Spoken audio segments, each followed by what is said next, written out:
Welcome to episode 2 of the 8th season of Dialogues with Creators, where I typically interview creative people and explore creativity. This is part of a series of solo podcasts, but I'm working on some fantastic guests for this season.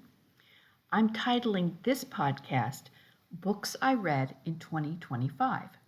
Which seems to be a popular thing that people who have podcasts and blogs and such write about.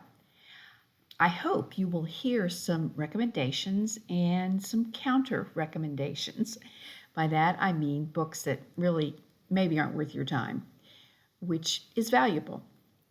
I'm going to talk about 26 of them.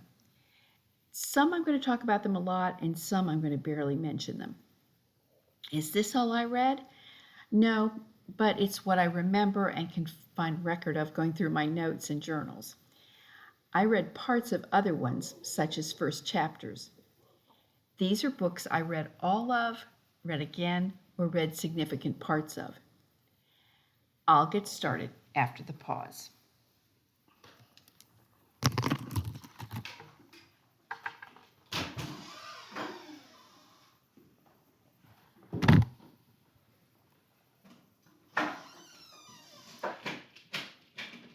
Let me explain something about my reading habits, and I hope while I record this, you will not be bothered by my dog.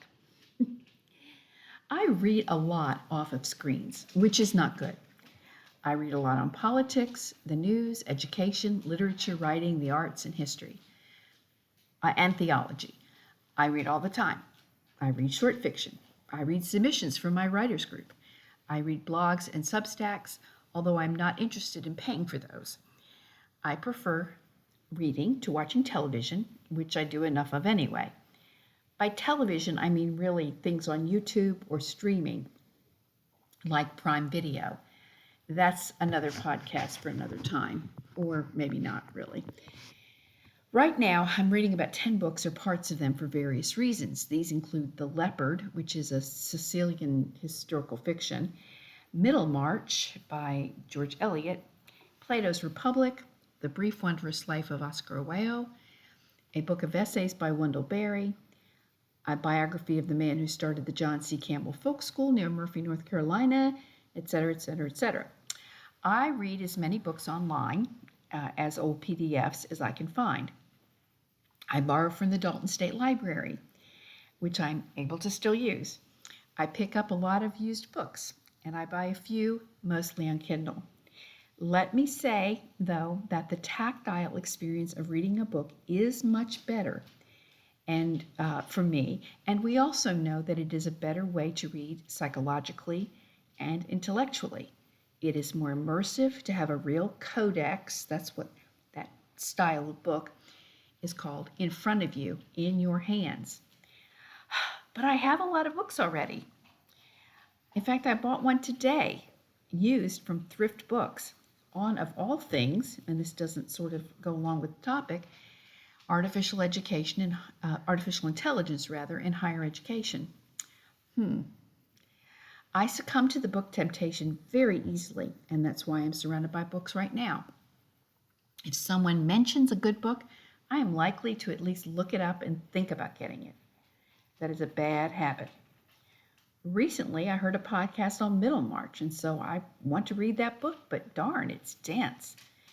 I already owned it too.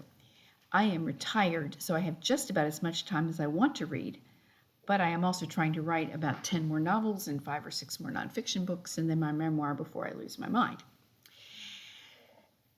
Discipline of time is as important in retirement as it was in career if you want to fulfill your goals and dreams. I do not believe in bucket lists, but I do believe in fulfilling your life's purposes, and the written word is one of my purposes. I do occasionally listen to audiobooks, mostly Agatha Christie's. By the way, there are a lot of them on YouTube, but I think I've exhausted them all by now. And let me just say that if you can listen to anything by Hugh Fraser, it's a marvel. He's a marvel. I've never heard anybody read a book like him. Now, if you're saying, who is Hugh Fraser? He's an English actor, and he was in all the old Poirot's from the 80s and 90s. He played Captain Hastings. And he does David Suchet better than David Suchet does Poirot. So he's great. So let me start with my list, and I have separated it into fiction and nonfiction, and then subcategories by country and origin or genre, because what you're going to see is that I read all over the place and not really just one kind of thing. That would be super boring to me. So I'm going to start with literary fiction because that's what I write and it's the people I know. And I'm going to start with American. Now that's one thing. I'm going to start with Southern fiction. And the first book I'm going to list is The Crooked Truth by Christine Anderson. This might not be a really well-known book, but it should be. I met Christine in March of last year at a writer's or a book event, and we exchanged books. And so I read her book and found it to be very interesting, and I recommend it. And she's working on a sequel to it. And it is about a coming-of-age story of a young boy in South Georgia, a family situation that's difficult and mysterious, and he has to take care of his uncle who has Down syndrome. And this is in 1947, and so there's a lot of misunderstanding about the uncle and his needs and his character, and that kind of the way he's treated fits into the story. So it's a good book. It may be considered young adult, but I think anyone would enjoy reading it because she really portrays the time very well. The only other Southern book I have read, because I'm not someone who is an expert in that area, is that I've been trying to get through Walker Percy's Love in the Ruins, which is subtitled The Adventures of a Bad Catholic at a Time Near the End of the World. And Walker Percy is a fascinating writer, but I have to admit this book is a little odd to me. He's writing about the end of the world or the end of the United States or something. Some sort of decrepitude has fallen into the country. It's chaotic, and he's in Louisiana. And because Louisiana was the hottest place I've ever been to, and I was only there for about a day, I just feel so hot when I read that book.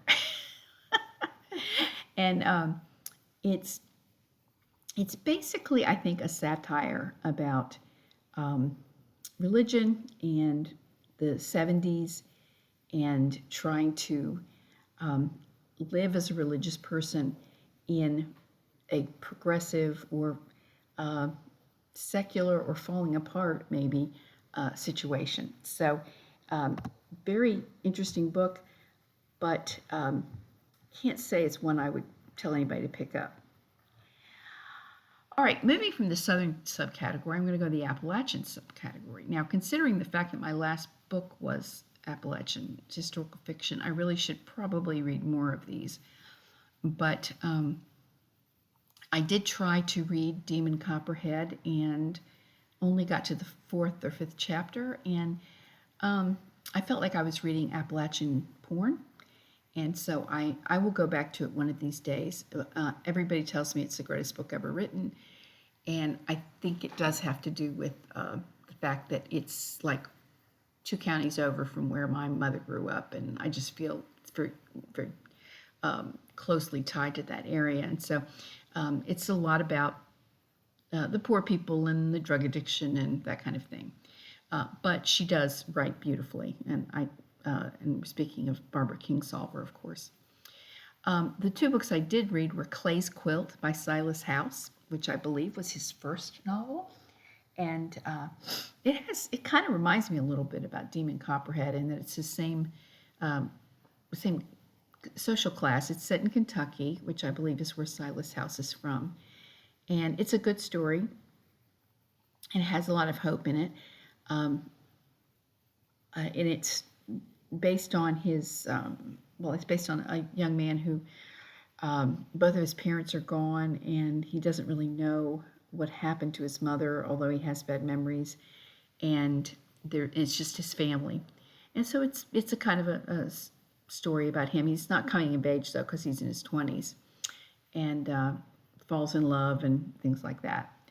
The other one I read was Ghost on Black Mountain by Ann Hite, and if you did not know, I interviewed her on this podcast back in the fall, and I met her at the Townsend Awards, and she was really, really, really helpful with me and very supportive.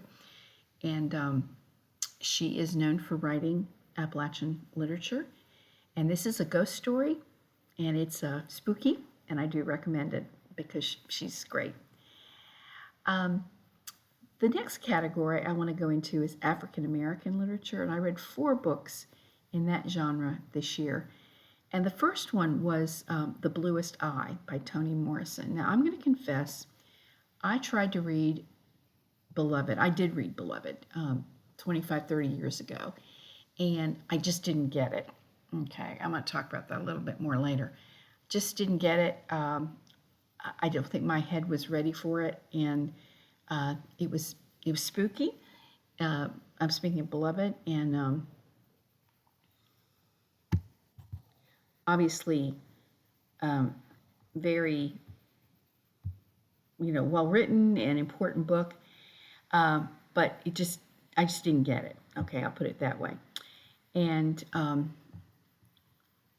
but The Bluest Eye was a whole different experience. It was remarkable, beautifully written, transportive, and very brutal. It was brutal to read, very dark.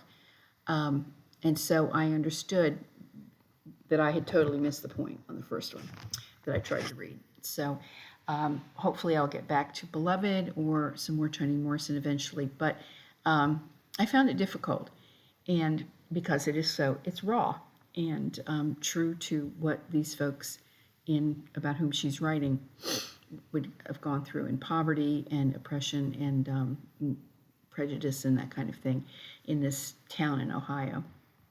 And I felt cold, like I felt hot with the Louisiana book. I felt cold the whole time, which I think she wanted. Another book that I started to read and I will get back to is Octavia Butler's Kindred. I'm interested in her because she writes speculative fiction, and it's unusual for an African American woman to write that.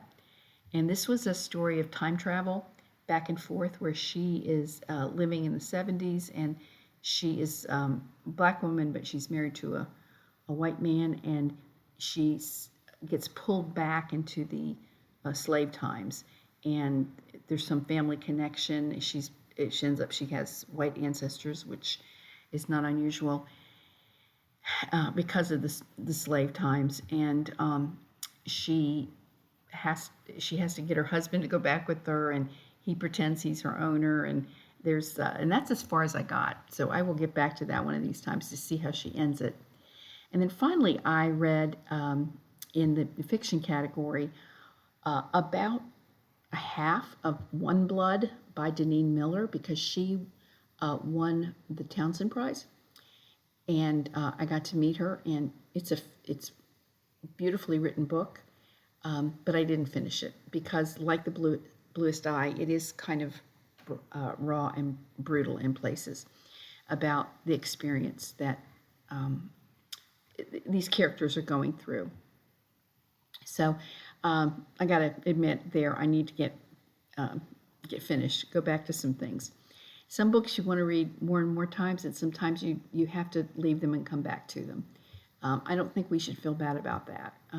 Often, I will say this, when I'm at a book event or something, I'll ask people what they like to read, and they'll say, oh, I don't read much. And I said, that's no judgment. I'm not here to judge you. Some people just are not interested in reading the kinds of things that I write or the kinds of things that I read.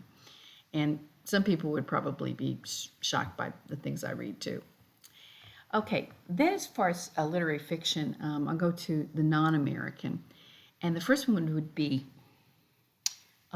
British, and I read Howard's End, and I had read that before, and I love that story, and I've loved the movies of it, and I just like Howard's End. And if you don't know it, it's you should recommend it. It was recast by Zadie Smith in I've forgotten the name of the book, Beauty, or something like that, and it's very much a similar plot, although you'd have to really read them both carefully to see that. And it's just an interesting story of people's lives intertwining and realizing they need to change their way of being. It's true, both sides of the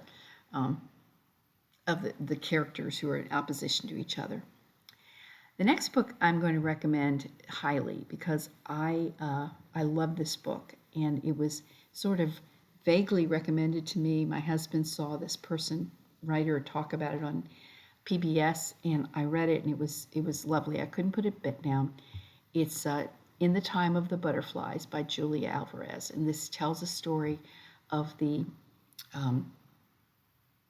sisters who were killed under the Trujillo regime in the early 1960s, and it's a fictional retelling of their story.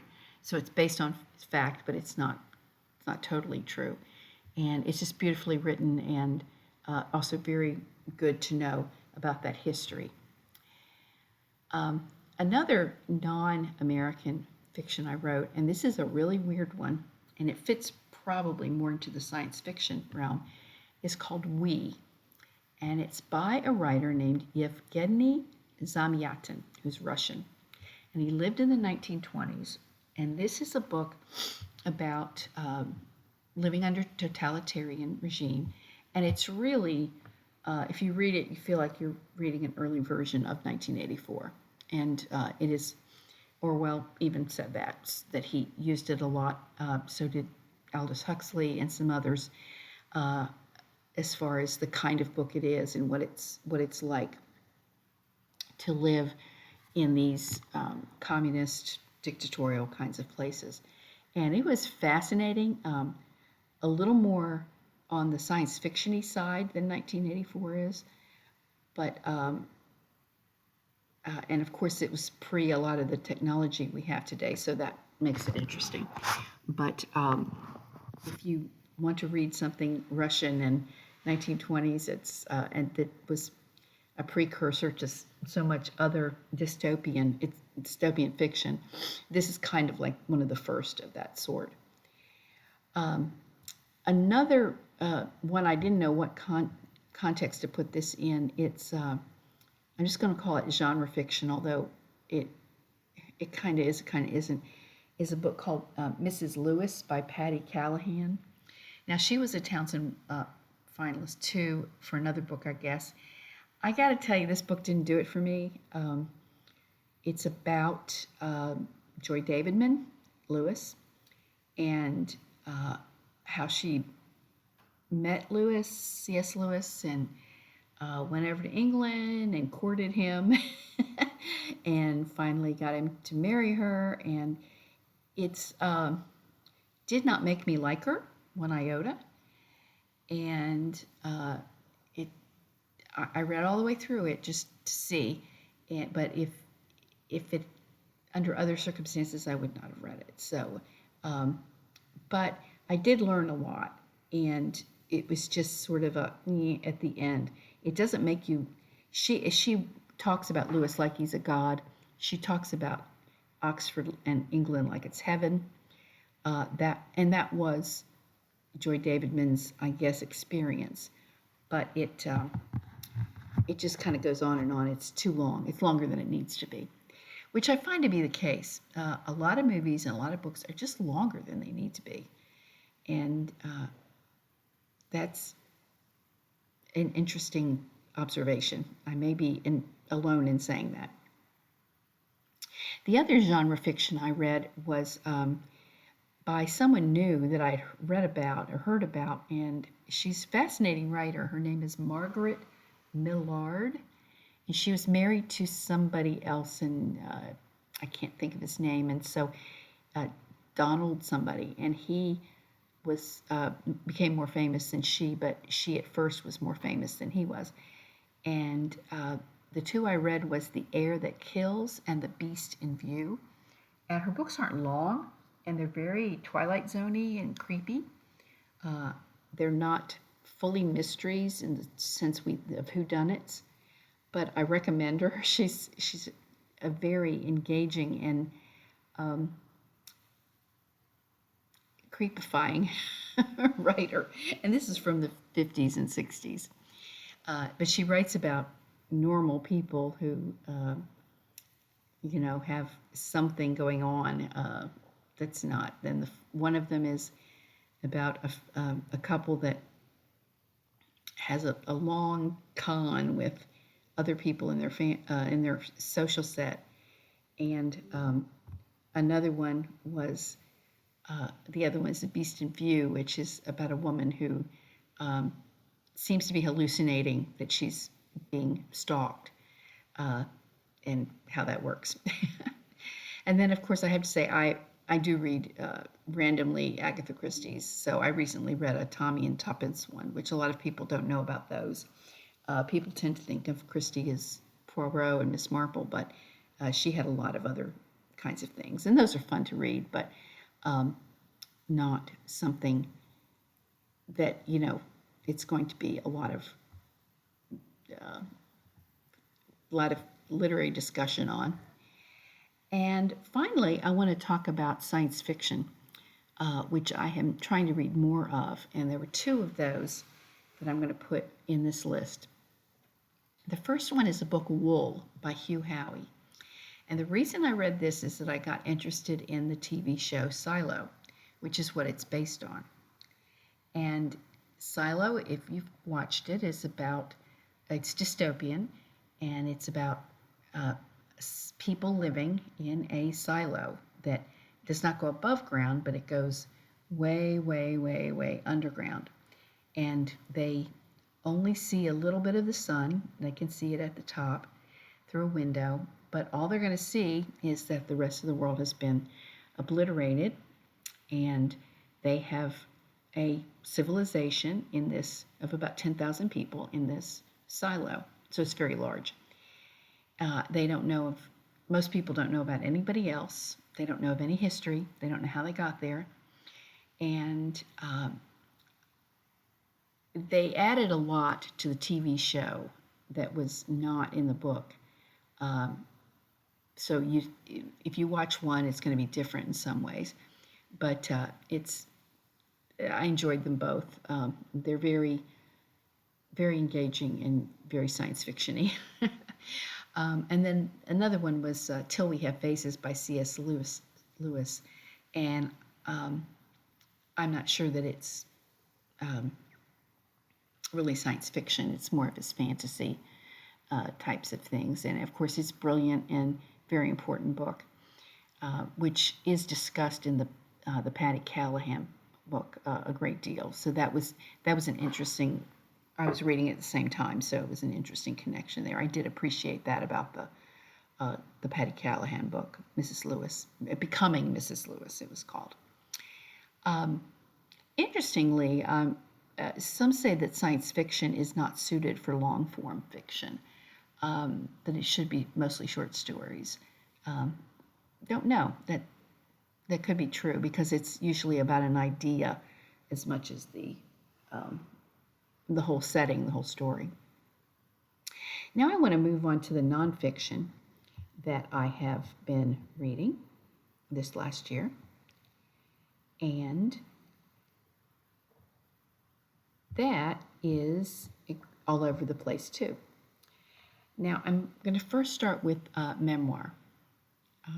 I'm going to be having a person speak on memoir soon on my podcast, and so I'm very interested in this genre. These were both written by people who work with my same publisher, so that was one of the reasons I read them. The first one is by Tulasi Acharya, and it's called Running from the Dreamland, a story of struggle, hardship, commitment, and the American dream. And I recommend this for anybody who works with or wants to know more about um, immigrants to this country from Asia. And Tulasi is from um, Southeast Asia and Nepal. And I think it's interesting to read his story of how he came here to go to school and then how he, the final decision he made in this memoir, or the character does.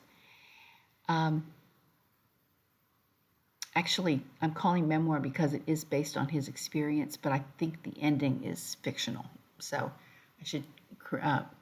He also wrote another memoir called with leaves of something about leaves of tarot, and I'm sorry. And so I would recommend his writing as well. He's quite good, especially since he's writing in a second language. The other memoir I read was Call Me Jean by Jean Cahill. And it's From the Outhouse to the White House. And I had her on my podcast as well. And she's a very interesting person because she grew up during the Depression, and she's got involved with the Jimmy Carter campaign for governor. And she worked for him and when he was a governor, and then with the when he was in the White House. She worked with him there. And it was very interesting to talk to her, and she has a lot of wisdom. So that's another book that I think you might be interested in if you have an interest in that period of time. As far as other history, I like to read history. I would recommend I Am a Georgia Girl by Ann Hite. And this is out of the typical thing that Anne writes. She's an Appalachian fiction writer. But this is the story of, I'm so sorry. I'm talking the Frank, the wife of the Frank gentleman, Leo Frank, who was ambushed and lynched because it was believed wrongly that he killed a young girl in the 1920s. And this is a very, very sad story. There's a Broadway play about it, but nobody had ever written about his wife, Lucy. And so this is her story of what happened. And she was Jewish, but she said that she was a Georgia girl. She was loyal to Georgia, but Georgia turned on her, and she eventually had to leave. So even though her family had lived there in Atlanta, and very interesting story. So I recommend that one. The three other history books that I read. One is called, kind of off the beam here, but it's called Astounding. John W. Campbell, Isaac Asimov, Robert A. Heinlein, L. Ron Hubbard, and the Golden Age of Science Fiction. Now, two of those names you may have heard of, maybe three of them. John W. Campbell was their editor in a pulp science fiction magazine called Astounding. And by who he chose to publish and how he edited it, he started science fiction. And this was in the 40s. And the science fiction as we know it today. And this is a really interesting story because, we take it for granted that things are written. We don't really know where it comes from. It's also interesting because it's basically a biography of L. Ron Hubbard from the Scientology. And he was a weird guy, just a weird guy, basically the biggest grifter you could imagine. So that's interesting. But Heinlein was a little more conservative and normal kind of guy. He was military. Asimov was a scientist and well-trained, very shy growing up. And Campbell was their editor. So, if anybody interested in the writing or science fiction, they want to read that one. Another history book I read that was very thick is called Dominion by Tom Holland, and it was supposed to be a history of the church. It was a different way of approaching the history of the church. It would take small vignettes or small incidences and tie them to bigger movements that were going on. And so it was very interesting, um, but I can't say that I would recommend it. I don't know who would be interested in such a book. I read it for my own interest, but it's got too much literary stuff going on for it to be true, full history, and it's too specialized about these individual uh, time periods and incidences and vignettes that doesn't it probably wouldn't work for somebody who's just trying to understand the history of the church. Final book I read in history was Incidents in the Life of a Slave Girl by Harriet Jacobs. Again, this was very hard to read, but fortunately, Ms. Jacobs was able to get out of slavery and rescue her family and bring them up north during that time. But she's she really tells an interesting story of how a slave owner treated her, and he was apparently in love with her and wanted her to just do whatever he said, and she managed to not be seduced by him. Let's just use that word. It's a classic if you have any interest in that time and sort of like Frederick Douglass's book. Okay, I'm coming to the end here. I'm going to get into the nonfiction that's more what we think of. The first one is Deep Work by Cal Newport. I really recommend that one if you want to work on discipline. It made me wake up about how I was using my time and letting people waste my time and letting my email waste my time. And I read it in my last semester of working, so it had a big effect on me. The next one is The Digital Delusion, and anybody who's interested in technology and education needs to read this book. It's not what you think. He's really anti screens and anti technology because we know that the last 30 years of trying to integrate technology into classrooms has been a debacle. So it just has. Students aren't using their time wisely. They're doing other things on the computers. They're not learning to read. The tool has shaped education more than the educational goals have shaped the tools. And this guy's an expert. He's very very well versed in this. So The Digital Delusion by Jason Horvath.